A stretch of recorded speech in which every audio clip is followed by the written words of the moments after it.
ukatuzana mu nzu yawe. Mpamvu tuzenze kugira ngo uyu mwanya tugezemo uganire n'imitima yacu n'ibyo ushaka kutubwira. Twisabye Imana mu izina rya Yesu. Yesu ashimwe. Haleluya, haleluya, haleluya, haleluya, haleluya, haleluya.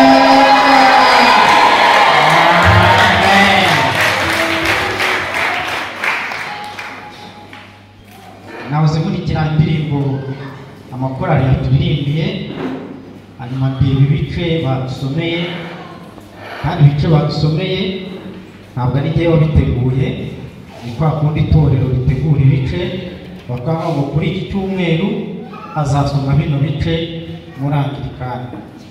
Hanyuma rero ibice badusomeye byagiye bihura neza n'indirimbo korali zaririmbye, kugira ngo niba nijye bakurikiye nabi cyangwa neza. Abategereje Yesu hari abatubwiye ngo ingabo zigeze gute, baravuga ngo ntibazacogora, ntituzacogora kandi ntituzagira gute. Baravuga ngo Satani nubwo wazana ingabo n'ibitwaro bya kirimbuzi ntabwo wagira gute. Ese murabyizeye? Muri abagabo kubihamya ibyo mwaririmbye? Murabyizeye? Mwabihamya? Imana ibahe. Hanyuma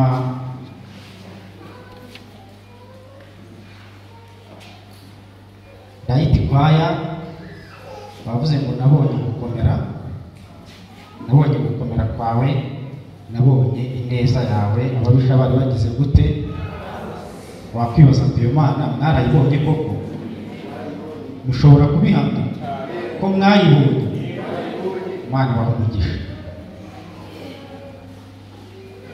Abashima Umukiza bahereye ku itwazo ngo iratureberera ku manywa na nijoro, ntabwo igira gute, ntabwo isinzira.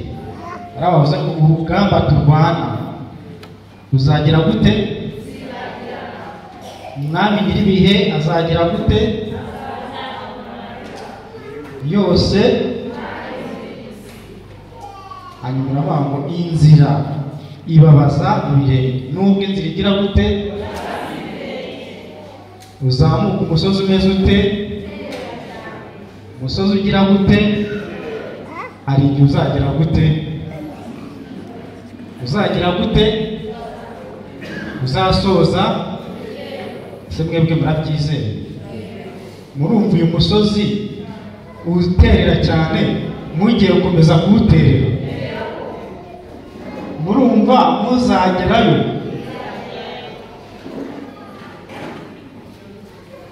Hanyuma aragira ngo nshuti mugenzi wanjye, Yesu ari hehe? Njye nagiye mfata icy'ingenzi, ari bugufi, aje kugira gute, kudutabara. Wigira gute?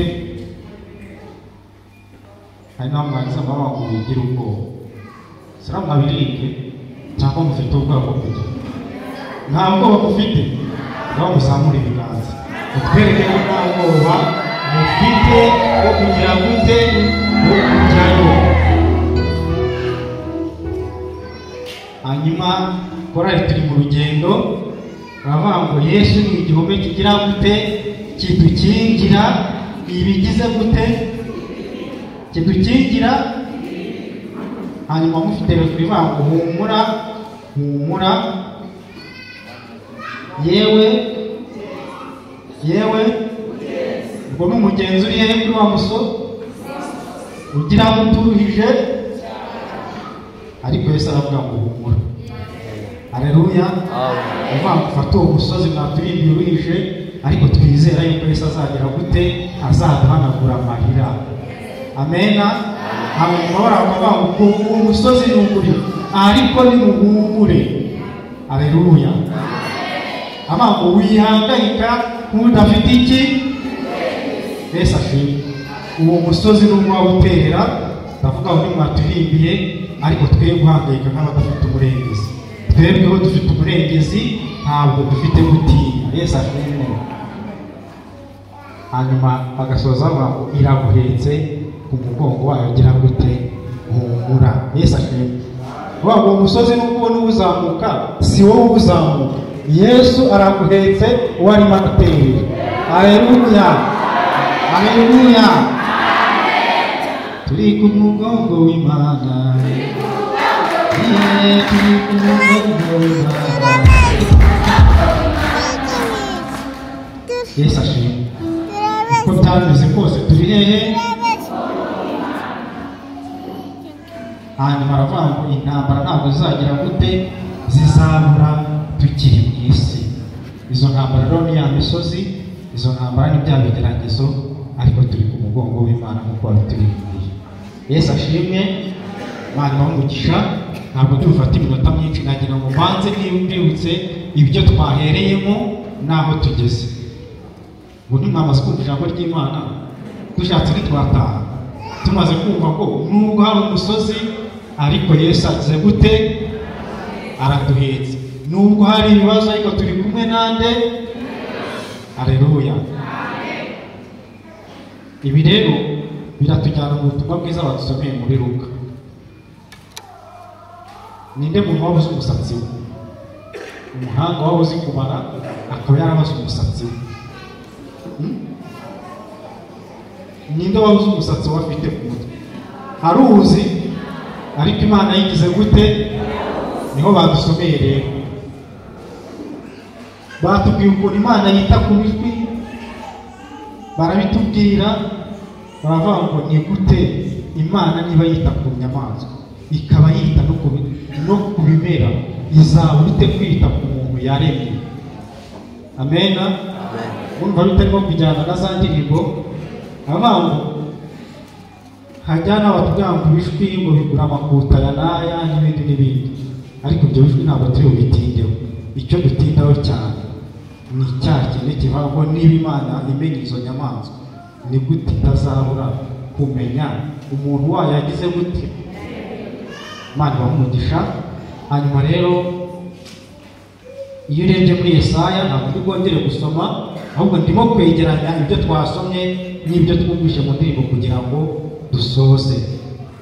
Yesaya ahanurira Siyoni. Siyoni rero reka tuvuge ko hari Abisiraheli. None Abisiraheli tubavanemo, tuvuge yuko ari abantu b'ibumbogo, ari abantu b'impuzuzu bicaye hano munsi muri iyi paruwasi. Tuvuge ko ari Imana irimo kuvugana nabo, sibyo yewe? Uvuga ngo igihe cy'ibibazo kigira gute?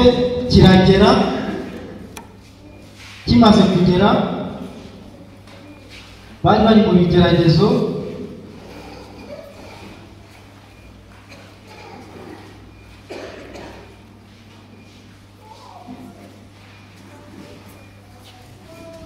hanyuma bibwiraga yuko Imana yabataye.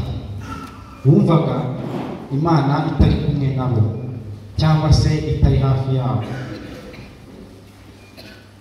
Kuko ku murongo wa 13 Imana yari imaze kubabwira ngo ririmba wajuruwe. Yesu ashimwe. Ntabwo ngo munezerwe, ahubwo abantu b'ibumbogo ni munezerwe, abantu bamuzuzu ni munezerwe. Imana yari ibabwira kunezerwa. Ntutekereze ubaye waburaye umuntu akakubwira ngo ririmba kuko ejo uzabona ibyo kurya. Wapfa kubyizera? Wapfa kubyizera? Noneho ibihe by'umurongo wa 14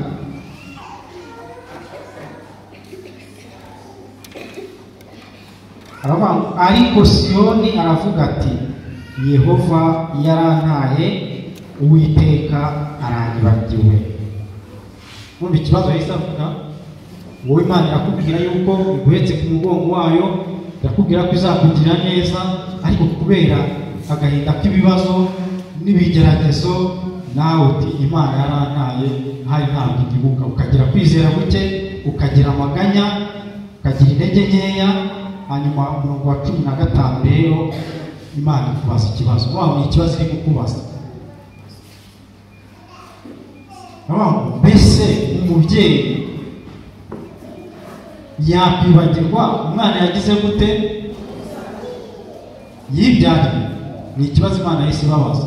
Ubwo baravuze ngo Imana yewe Siyoni aravuga ati, cyangwa se abantu b'imbogo, abantu b'impuzuzu bakibwira ngo Imana iracyari kumwe natwe. Hanyuma Imana igiye kubasubiza, ibasubiza mu kibazo umurongo wa 15. Aho mbese umugore yakwibagirwa umwana yonsa ntababarire uwo yibyariye? Icyakora bo babasha kwibagirwa, ariko njyewe sinzakwibagirwa.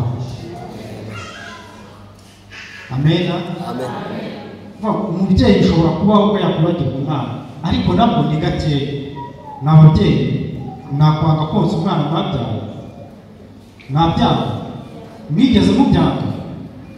Ni ukuvuga ngo niyo byabayeho aba ari ikidasanzwe, ariko ubundi nta mubyeyi ushobora kwanga konsa umwana yabyaye. Nta n'uwakwibagirwa uwo yagize gute, uwo yabyaye. Icyo ni ikibazo Imana irimo kutubaza. Niba mwababyeyi mwe Imana mwebwe mutajya mwibagirwa abana babo, ni gute njyewe nshobora kwibagirwa umuntu wanjye niremeye? Ntabwo Imana izakwibagirwa. Yesu ashimwe. Ntabwo Imana izakwibagirwa. Imana iri kumwe natwe.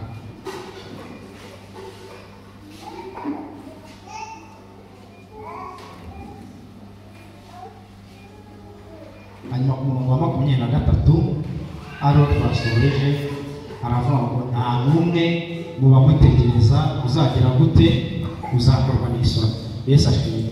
Ese turamutegereje?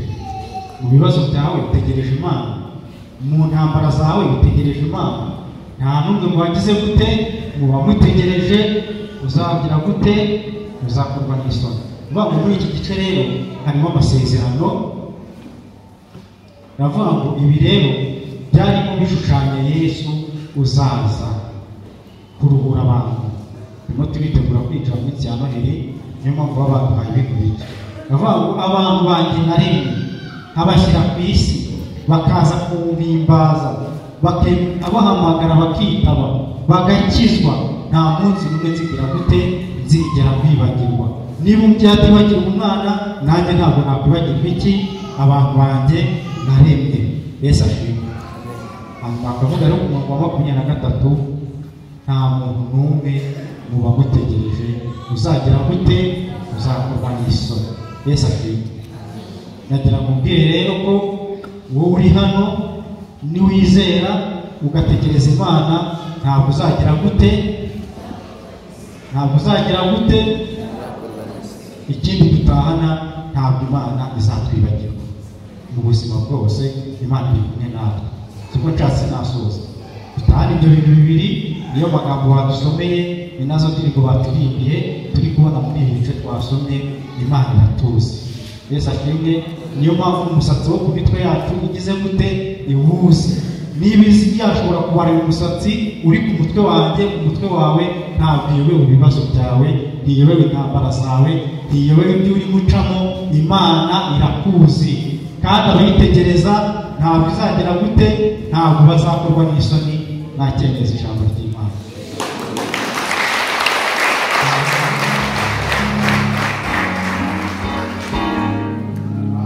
Tuvuge kwemera kwacu, batazakorwa n'isoni, kandi yuko utuzi, kandi watumye yuko udashobora kutwibagirwa.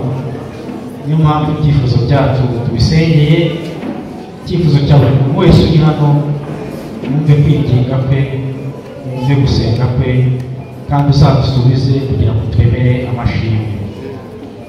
Kandi turi muri aka kanya dusengera igihugu cyacu kugira ngo ukomeze kuduha amahoro, ukomeze kuduha umugisha, ukomeze kuduha umutekano, ukomeze kurinda abayobozi b'igihugu cyacu, kuva kuri Perezida wa Repubulika n'abandi bose bamufasha kuyobora, kugera mu nzego z'ibanze, kugera ku rwego rw'isibo. Izo nzego zacu zose z'igihugu turasenze kugira ngo uzihe gukora neza no kuyobora neza, kugira ngo turusheho kugubwa neza. Mu muri iki gihugu cyacu waduhaye turusheho kugira amahoro. Asengera itorero ryacu kugira ngo ukomeze kuduha ububyutse, ukomeze no kuduha umugisha. Paruwasi yacu turayisengeye ya Bumbogo, paruwasi ya Muzuzu, abakristo bose turabasengeye bafite ibibazo bitandukanye babere igisubizo mu izina rya Yesu.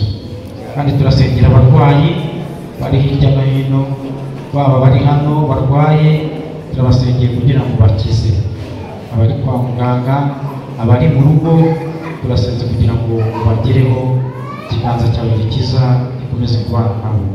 Abana bacu bari mu mashuri dukomeje kubasengera kugira ngo urusheho kubagira neza, bahe ubwenge, bahe kumenya ibyo bigishwa. Kandi turakomeza gusenga ngo twese uko turi hano ni wowe wabasha kubaza kwifuza kwacu, ibyo gusenga kwacu kugira ngo tugire neza. Bisabye mu izina rya Yesu Kristo